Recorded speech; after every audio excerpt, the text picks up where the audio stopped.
tonight, a tragic development. We're advised from a civilian boat that they located a body.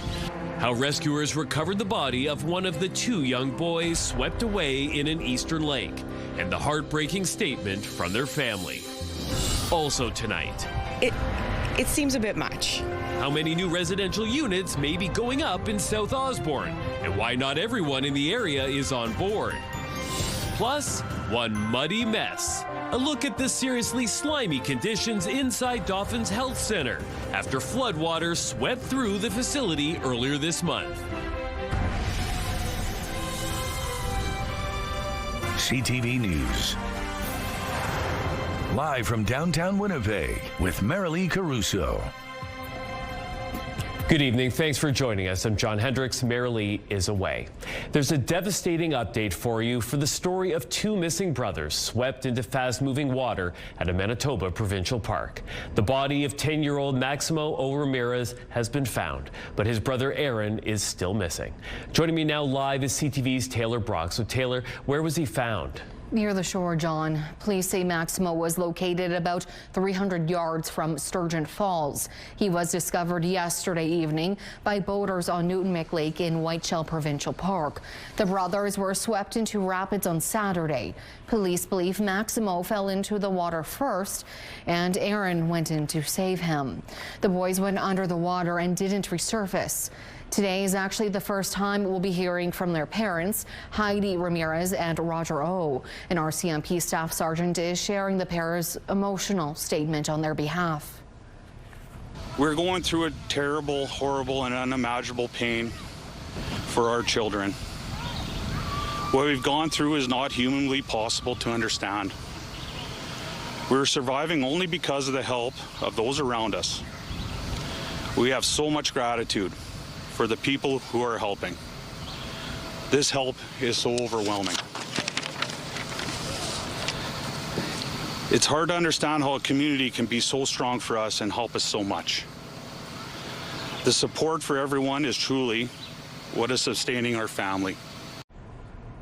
RCMP are praising the community for the assistance it's been receiving in the search. Officials say the more eyes they have on the water from the public, the better. The province also confirmed today it's currently reviewing safety measures in the area, but noted there are already a number of signs warning of slippery rocks and a strong current. So Taylor, what's the current search plan? Well, John, police will continue looking for Aaron. RCMP say its drone unit, dive teams, and the Hatarian Emergency Aquatic Response Team, as well as local volunteers, remain on the lake searching. And, quote, nothing in the lake is out of bounds for us.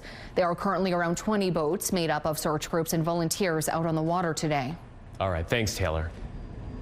We're getting a look inside the waterlogged Dauphin Regional Health Center after flooding closed the facility at the beginning of the month. Now, these photos were shared by Shared Health. They show floors slick with mud and debris throughout the facility. Medical items, boxes of medical equipment, computers and office supplies appear to be completely ruined and littering the floor. In another photo, workers wearing protective gear can be seen scrubbing floors and carrying heaps of trash outside.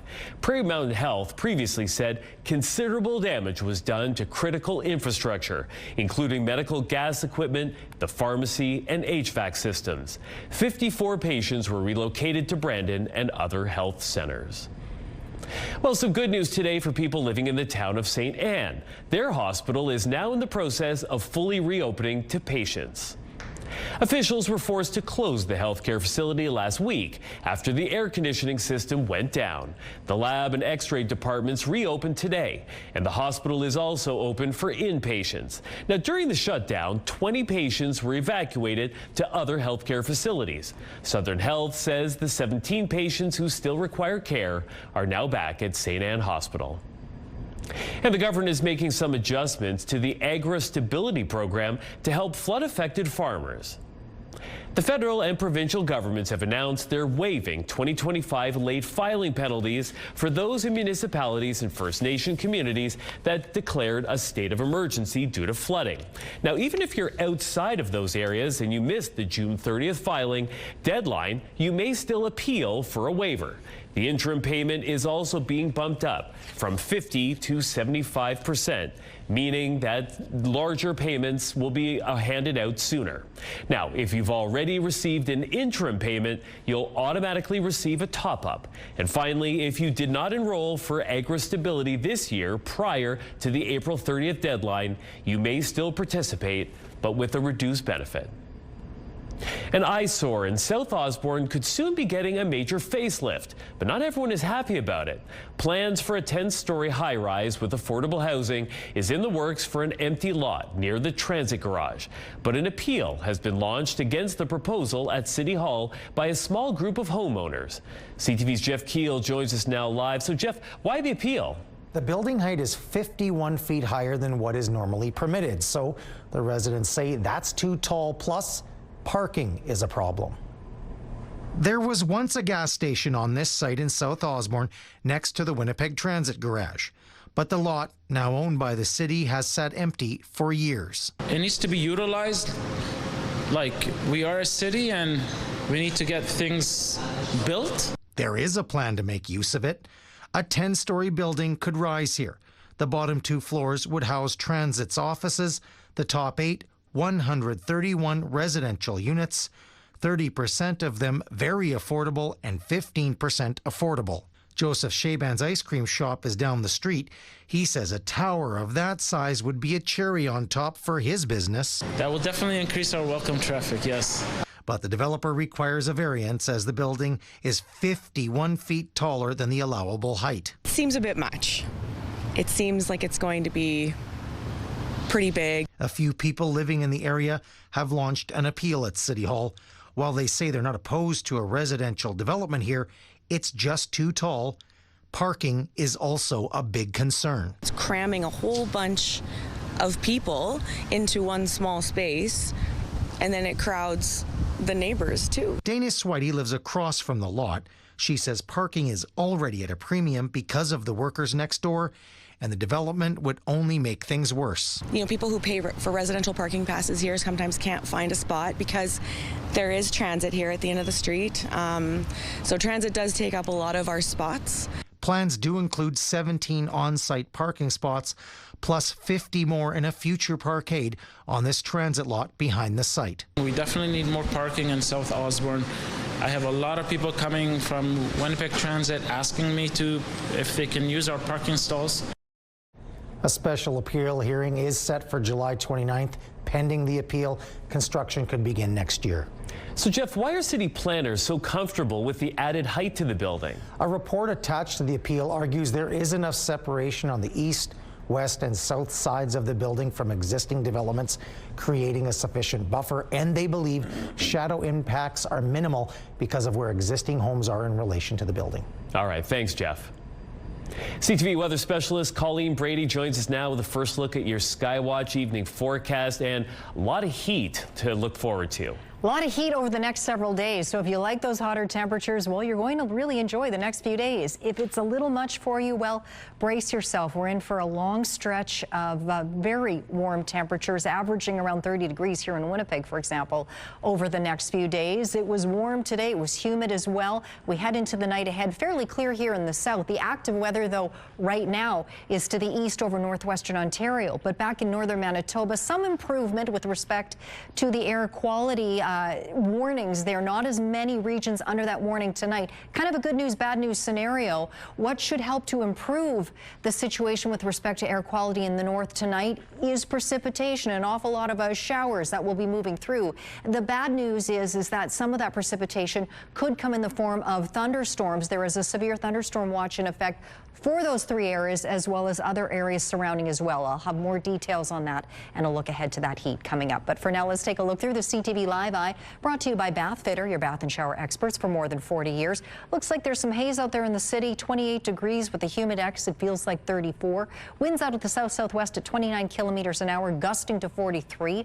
The pressure's dropping and the humidity right now, John, is 55%. Thanks, Colleen. A teacher in the Mountain View School Division has been stripped of his teaching license after a review commission found he solicited sexual images from a person he thought was an underage girl. According to a report by the Commissioner of Teacher Professional Conduct, the situation began a year ago today when the teacher, Joshua Braxma, connected with a social media account which he believed belonged to a 15-year-old girl. In reality, he was communicating with an undercover detective in the United States who says the conversation turned sexual, and the teacher asked for a photo of the girl's breasts. Now that led to an RCMP investigation here in Canada. Some of the teacher's colleagues were able to identify him through photos associated with the social media account. The commission found no other penalty would be sufficient given the circumstances and ordered his teaching certificate revoked. Braxma did not participate in a public hearing and did not send in written submissions. A spokesperson for the division confirmed that he was employed since September of 2015, but no longer works there. Premier Wab Kinew is calling yesterday's 911 service outage unacceptable and said he raised the issue with the Prime Minister today. So yeah, I raised it directly with the Prime Minister. He committed to calling the CEOs of the telecoms and addressing the issue. And so we'll continue working with the federal government, both at that level, the ministerial level, and then working with the big phone companies directly. God knows they're certainly charging us enough money on our phone bills.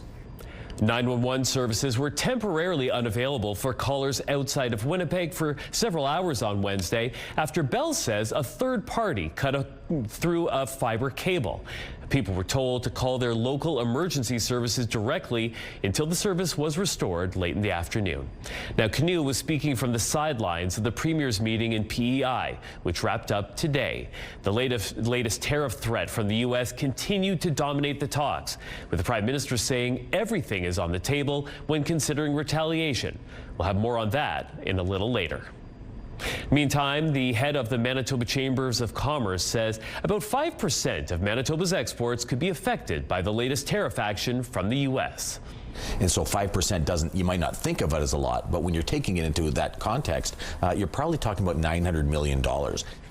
Chuck Davidson says his message to businesses right now is that our biggest trading partner is now our most unreliable trading partner. He's encouraging business owners to do what they can to adjust their supply chains or look at other markets, either across Canada or around the world. Just as much as we rely on the U.S. market, they also rely on us. And so we've also heard from our partners and chambers and businesses on the other side of the border who also want this to come to a conclusion because they also see the importance of the relationship and the close relationship and long-standing relationship that we've had between our two countries. Davidson says he's hopeful that the U.S. will either end up extending the deadline on the latest tariff threat or dropping it before it's implemented. The number of Canadians returning from trips to the United States rose again this spring, but the numbers are still far below what they were a few years ago. The latest data from Statistics Canada shows Canadians returned from 2.6 million trips south of the border in May. That represents a nearly 10% year-over-year increase and the second consecutive increase after 15 straight months of decreases. However, the agency says it's still 24.5% lower than May of 2024. U.S. residents also made 13% more trips to our country in May. A symbol of reconciliation, collaboration, and shared commitment, Winnipeg's taxi industry and Indigenous leaders are breaking bread to highlight the progress being made to improve safety. We've met with a lot of success. The Indigenous Taxi Safety Committee has worked alongside the industry over the past 5 years to rebuild trust with Indigenous community members, and they're now sharing the steps that have been taken to identify concerns, develop solutions, and strengthen relationships, as well as the work that still needs to come. Highlights include Indigenous cultural awareness training, enhanced training for all vehicles for hire drivers, mandatory licensing beginning in 2027, and a public taxi safety video campaign. Starting from the first time we sat down to the point we're at today, it's been like day and night because we've had to create a relationship. Councillor, Work will now move towards additional public education initiatives with the release of safety videos, increasing awareness of passenger protections, and training more Indigenous people, especially women, to work as drivers. Manitoba's Auditor General says the province needs to update how it prepares financial information after noticing an increasing number of errors over the past years. The AG outlined a number of issues, including poor record keeping, inadequate communication and training, and a lack of formal review. They made more than a dozen recommendations related to planning, oversight, record keeping, and staff training. Provincial officials accepted all the recommendations and noted work was already underway on implementing several of them. Still to come tonight, the Prime Minister meets with Canada's premiers in Prince Edward Island. We're ready. We're ready because we have been focusing on what we can control. We'll have more on their discussions, including potential responses to U.S. tariff threats, when we return. Take a look at the markets, and crude oil added $5.36. The loonie rose above 71 cents. Gold futures plunged $101. The TSX lost 292 points. The Dow Jones and NASDAQ lost 506 and 553 points, respectively. A step in the right direction. That's what the Manitoba government is calling a policy change made by Empire Company. The parent company of Sobeys will no longer use or enforce property controls that can limit competing businesses from opening a store near some of its past and present locations. The NDP government passed a law last year that prohibited exclusivity clauses in land sales. In April, it announced that it was going to bring the issue at 4 locations to the municipal board. Manitoba's Public Service Delivery Minister says that challenge will continue if Sobeys doesn't drop all of its property controls in the province. A man is recovering after being assaulted, duct taped, and robbed of his truck. Now, the whole ordeal happened around 9 p.m. Monday night at a home in Carman.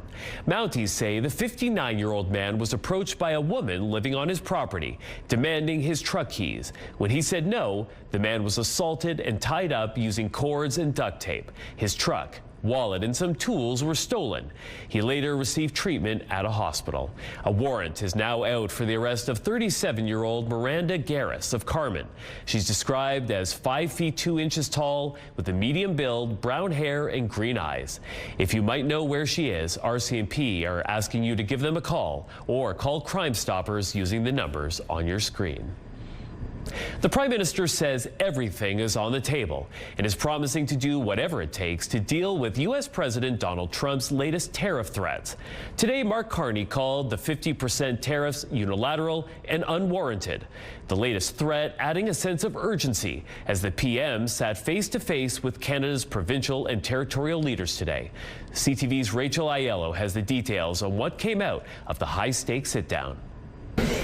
Under pressure to plot Canada's path through the latest escalation of the trade war with the United States, Prime Minister Mark Carney met with premiers today to strategize. Canadian governments around this table will do whatever it takes to defend and support our families, our workers, and our businesses. Morning. Provincial and territorial leaders went into the meeting wanting the Canadian government to articulate how they intend to get the Americans to the table. With a strong plan, Team Canada, led by the Prime Minister.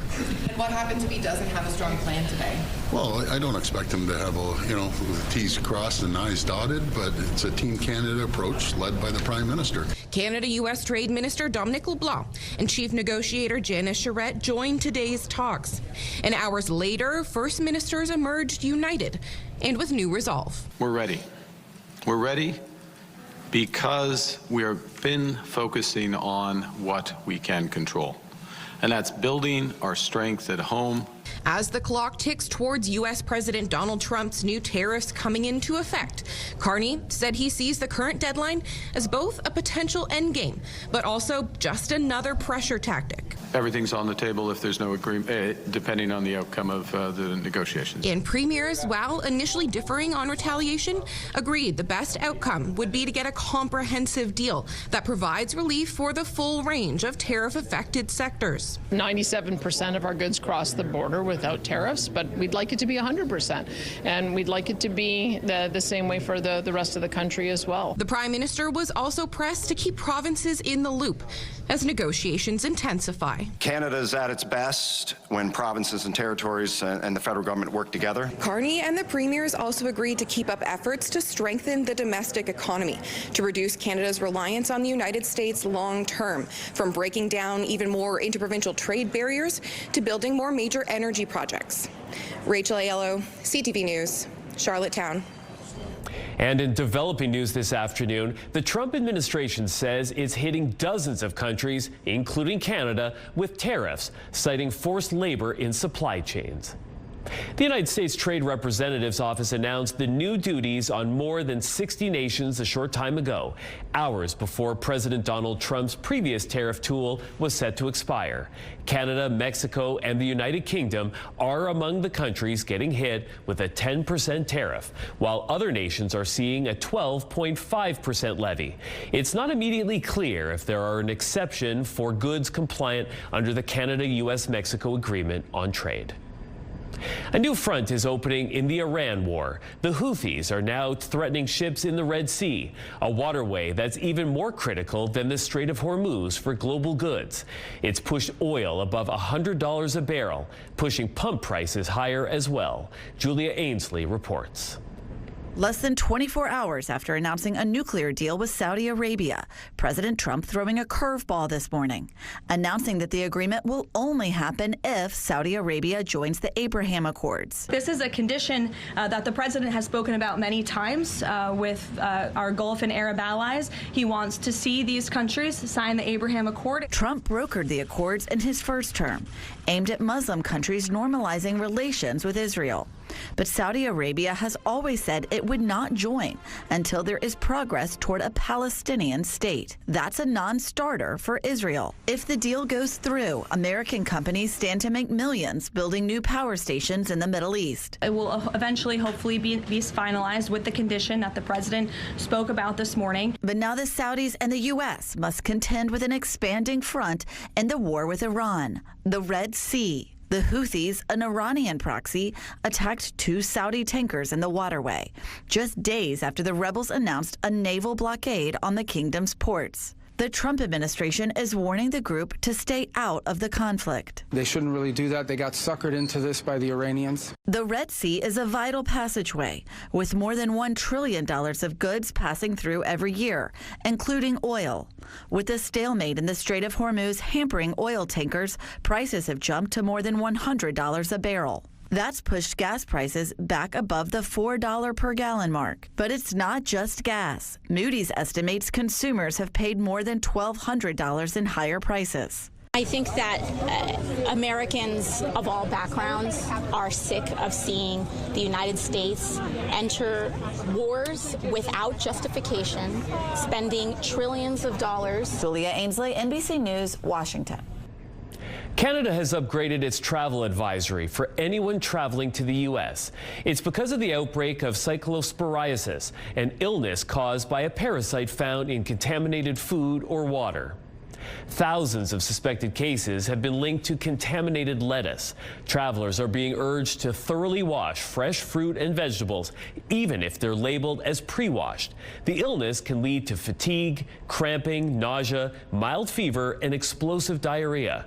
Now, despite a few dozen cases in Canada this year, health officials are not tracking any domestic outbreaks.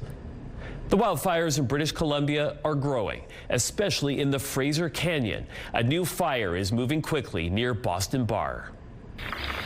You know, you can see the sparks are falling everywhere. There's a tree on fire.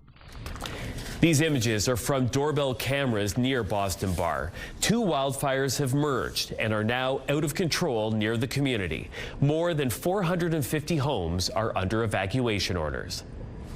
Tropical Storm Bertha made landfall yesterday in Louisiana, and it's now headed for Texas. Beaches are closed along the Gulf Coast from the Florida Panhandle to Mississippi. The storm is massive, with tropical storm force winds extended 250 kilometers from the storm center. Bertha is the second tropical storm of this Atlantic hurricane season. Temperatures in Japan have hit 40 degrees this summer, and the extreme heat has prompted a Tokyo company to create a human-sized fridge. Just step in, close the door, and have a seat. The fridge will do the rest. It was designed for people who work outdoors, including construction workers and event staff. The cooling station is also part of Japan's ongoing efforts to reduce heat stroke deaths. The one-person cooling booth was inspired by Japan's refrigerated vending machine. Border Services officers intercepted over 1.1 tons of drugs. Still ahead, a massive haul of drugs and military-grade weapons seized in an investigation which originated in Ontario, where authorities say it was coming from and how many people were arrested. Well, we won't be getting as warm as 40 degrees, but for the next several days, we'll be averaging right around 30 for daytime highs. And when you factor in the humidex, it will feel even hotter than that. Sunshine or a mix of sun and cloud along the way, including through the weekend, too. And as you can see, not much relief overnight. Those overnight lows stay very warm all throughout that forecast period. A joint investigation by police in southern Ontario has put a dent in a massive cross-border drug trafficking operation. 1.7 tons of illegal drugs were seized, along with military-grade guns. CTV's Judy Trin has more on how the investigation began and where it could lead.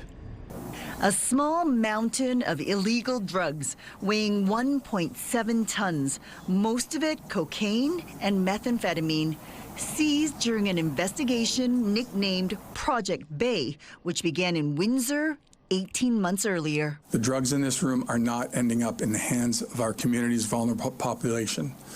The firearms in this room are not sowing chaos in our communities. Displayed in front of the hundreds of packages, the jarring visual of a weapon of war, an anti-tank gun, among the recovered firearms. Investigators say transnational crime groups are involved. Investigators identified a network coordinating the movement and distribution of large quantities of drugs through otherwise legitimate supply chains. This included coordinating shipments and arranging drivers to knowingly transport concealed drugs within commercial loads. Police say brokers were used to smuggle drugs in transport trucks and that illegal drugs worth $139 million have been taken off the streets, most of it intercepted at the border in May and June. Border Services officers intercepted over 1.1 tons of drugs that criminal groups were attempting to smuggle across the border. We shared vital intelligence and surveillance information with our partners. 10 law enforcement agencies worked together on Project Bay, from Ontario Provincial Police to local police in Windsor and the Toronto area, along with the RCMP, U.S. Homeland Security, and the Drug Enforcement Agency. Investigators say the shipments originated in the southwestern United States and are likely connected to Mexican cartels. Logically, Mexico is a well-known transshipment point with drug cartels. Police have arrested 19 people in connection with Project Bay. 2 other suspects are on the run. Investigators emphasize that they have not dismantled a drug network, but have put a dent in the supply. Judy Trin, CTV News, Ottawa. It was a literally shocking moment in New Jersey caught on camera. Take a look. A semi-truck hauling a forklift accidentally caught the overhead power lines yesterday. The lines were pulled down and the hydro pole was ripped right out of the ground. Luckily, no one was hurt and no vehicles were damaged in the mishap.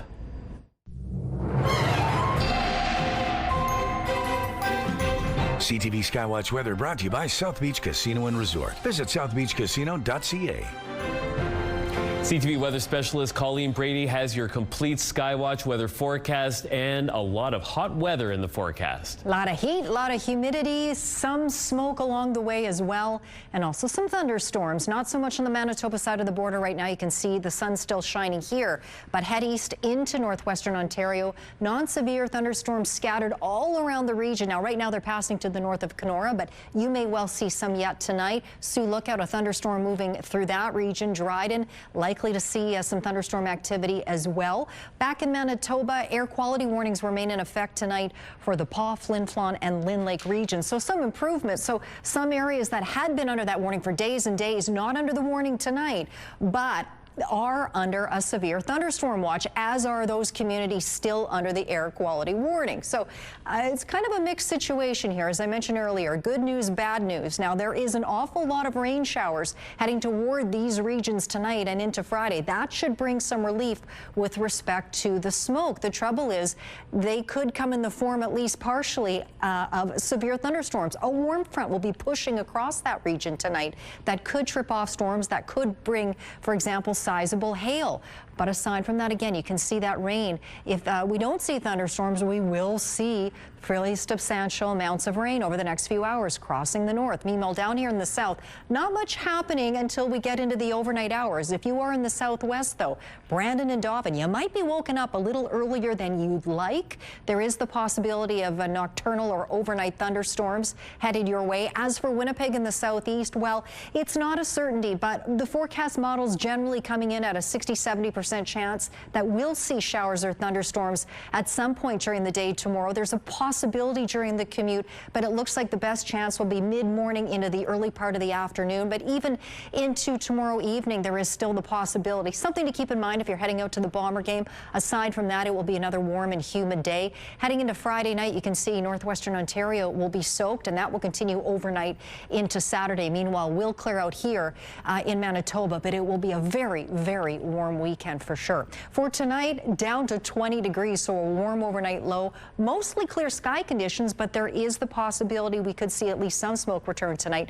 Most of the night winds out of the south at 20 kilometers an hour, but they will start to strengthen. They'll be strong all day long tomorrow out of the southwest. 21 in the morning for the commute, heading up to 30 in the afternoon, again with that chance of showers or thunderstorms. Now, Gillam and Churchill tonight, you'll get soaked. 20-30 millimeters possible in both communities. You may even see an early morning thunderstorm in Thompson tomorrow. Rain continuing in those areas. Churchill, it misses you. Overnight, you'll start to see those showers move into Flin Flon, Lynn Lake as well, and then tomorrow it will continue in those areas and will spread down into Norway House. The Paw, you might miss some of it. Flin Flon too tomorrow.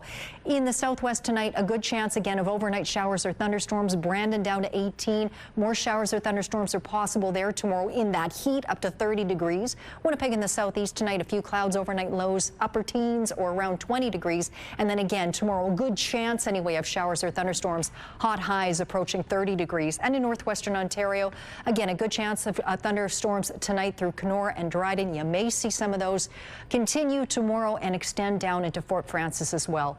Will be very warm, 28, 29 degrees across that region. Our first weather photo takes us out to Holland, Manitoba here in the south. Kevin spotted that smoky sun there. And a lovely shot up in Grand Rapids. That photo is from David. You can always email us your photos to winnipegweather@ctv.ca. News that a rogue AI autonomously hacked into another AI company has sent shockwaves through the industry.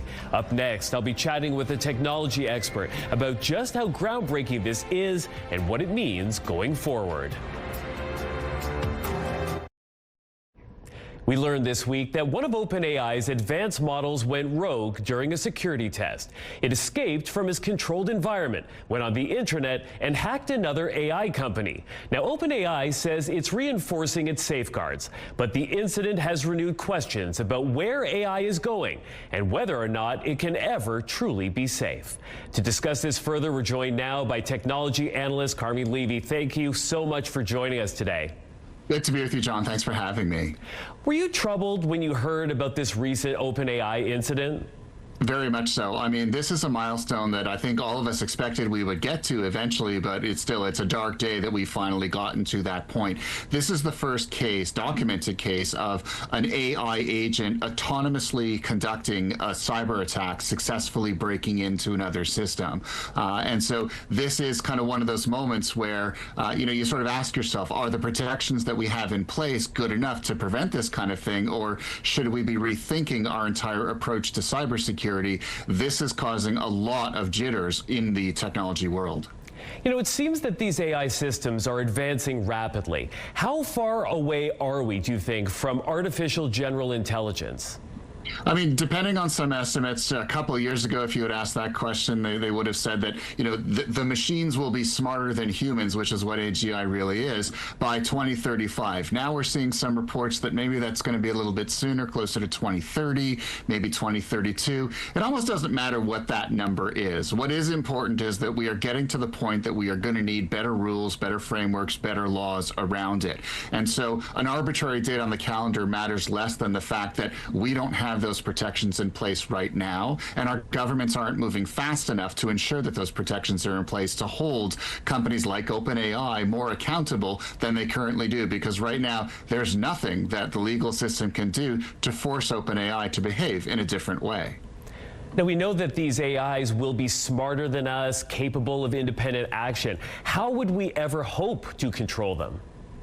I mean, I think, I look at the law as an important baseline. It's a framework. It imposes standards on industries to develop technologies in a moral and ethical and legally balanced way, a sustainable way. It includes consequences to those same organizations if they don't live up to those bare minimums. And it, of course, adapts as the technology continues to adapt. Right now, we're forced to use laws that were written long before AI was a thing, and we need to close that gap and make sure that the rules of engagement that we have in place across society are relevant to the technology that is being used across society. Given that there seems to be a real race going on, not just between companies within the United States, but also from countries around the world, I have a fear that those laws probably will not be coming soon enough. Yeah, I mean, that's certainly, AI is a global phenomenon. The internet is a global resource. And unfortunately, legal realities kind of stop at the border, whereas the internet traffic does not. And so we are in an AI arms race right now. There are some of the biggest technology companies in the world racing to bring next generation technologies to market. You have countries around the world individually trying to come to grips with it. Other countries who are using technology as a way of unsettling others, using it for geopolitical advancement. The big four, Russia, China, Iran, North Korea, would happily use artificial intelligence as a way of destabilizing their adversaries. And so the world is trying to come to grips with a technology that is advancing probably faster than we thought it would. And unfortunately, there are no easy answers here. So should we fear that one of these AIs will become malevolent, kind of like Skynet from Terminator or Ultron in the Avengers? I mean, the good news is that in this case, this particular AI agent broke out of its digital sandbox, got onto the open internet, and figured out a way to break into another system. So that is notable. The good news here is that it wasn't malevolent. This was an accident. It wasn't planned. It just happened, and now they're investigating, and hopefully this won't happen to them again. The problem is once that technology gets into the hands of a bad actor, of a cyber criminal, of a state-sponsored hacking group, what then if their intentions are not like they were here? And so obviously we have to be prepared for that. We have to invest more in better defenses against this new class, new generation of AI-driven tools. And we have to be prepared for the inevitable day when it does fall into the hands of cyber criminals and is being used against us. The good news here is that the technology companies are starting to step up. Anthropic, for example, recognized that its latest model, Claude Mythos, was so powerful that it could violate cybersecurity defenses. They decided not to release it to the public and instead launched a research project with trusted partners to build better defenses. OpenAI is doing the same thing, kind of pulling back, slowing down its development to prioritize on safety. So the industry recognizes that. We're heading in the right direction. The question is that going to be fast enough? Well, crossing fingers and toes that everything will work out okay. Carby, thank you so much for making time for us today. I appreciate it. Thanks so much, Sean. Great speaking with you. A species of freshwater fish is offering insight into how cancer survives and spreads. In this case, how it transfers from one fish to another, like a parasite. Genevieve Boschman explains. Below the surface of majestic Lake Memphremagog, researchers discovered a strange phenomenon, a contagious cancer spreading among brown bullhead catfish. One of the things we're thinking about is this actually more common and we just don't know about it? The finding opens broader questions about the spread of cancer generally, but also about environmental stressors. Anglers began flagging black velvety growths on their catch more than a decade ago, concerned there was a virus or a pollutant causing disease. They were concerned about seeing these diseased fish with these, inky black tumors. Wildlife biologists eventually determined a rare skin cancer was afflicting more than a third of brown bullhead catfish in the lake. DNA testing eventually led U.S. scientists to conclude the cancer was actually spreading from fish to fish. They hypothesized it started with one catfish with a tumor shedding cancerous cells. Now, this is only the fourth type of transmissible cancer identified in the animal kingdom, the first in fish or freshwater species.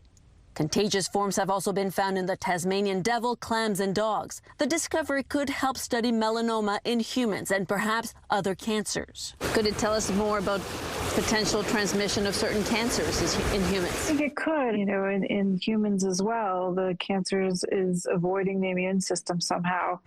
There's no evidence that cancerous catfish cancer could spread to humans. Still, wildlife officials warn anglers not to eat the fish with tumors. Researchers are asking anglers who find a fish with a black patch to report it so they can get as much information as possible. Genevieve Boschman, CTV News, Magog, Quebec. Medical Watch is brought to you by Manukin Koster Denture Clinic. So we believe that art is for everybody. And that means it should be affordable. How you can score some new pieces for your wall or mantle on a budget, coming up next in Spotlight.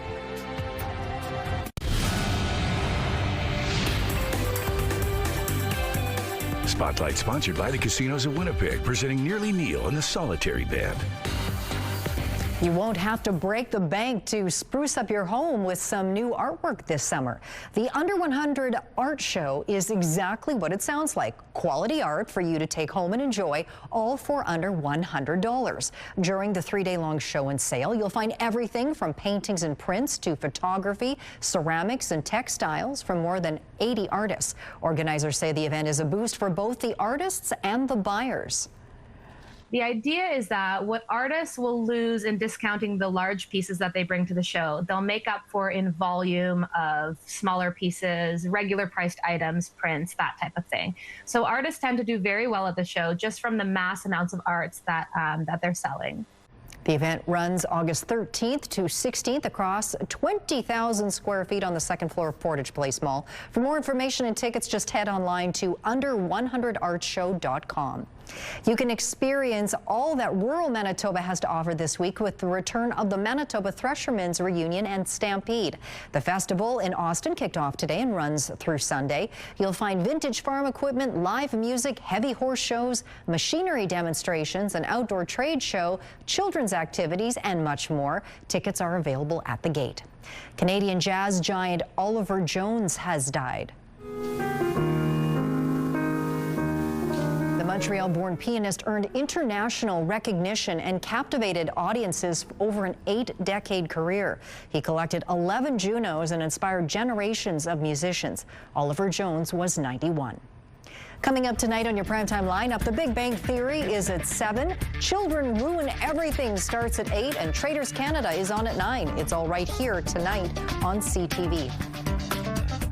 I've really enjoyed just expressing myself through the art. The sidewalks, her canvas. Your smile, her motivation. Meet the Charleswood teenager putting her artistic talents on display for the whole neighborhood, still ahead.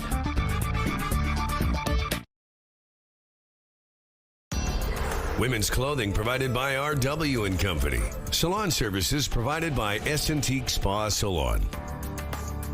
28, the hot high today. The record set 20 years ago on this day for July 23rd, 35.3 degrees. Tonight, mostly clear, but there is the possibility for smoke. Also, not a certainty, but a good chance of showers or thunderstorms Friday, up to 30 degrees. Averaging around 30 for a high right into the middle of next week, John. Lots of sunshine along the way and not much relief overnight. Very warm overnight lows. You can see they're upper teens and low 20s there, so we'll likely see heat warnings issued as we get closer to the weekend. Thanks, Colleen. A Winnipeg teenager is turning the sidewalks of her Charleswood neighborhood into her own personal canvas. I've really enjoyed just expressing myself through the art, and it's just fun to color and use the colors to express my feelings. 15-year-old Hope Gross has been creating intricate artwork using her preferred medium of chalk. Her colorful drawings include mystical creatures like dragons, and she hopes that her creations bring joy to her community. I want people to see it and enjoy it, and I want people to see it and smile. And if people smile, then my work's done, so. Gross says that she comes up with her own ideas for the drawings, but she is planning on taking a suggestion from a young fan to draw a polar bear with blue eyes and a pink dress. Some pretty incredible work from her. Amazing. Very talented artist. Yeah, very. If I could offer a suggestion, she could draw the CTV logo. Just saying. There you go. Take that and do with it what you will, Hope. Yes, both of us, perhaps. I'm not asking for much. Yeah, okay. I am asking you, though, to watch us at 11:30. Hope we'll see you then.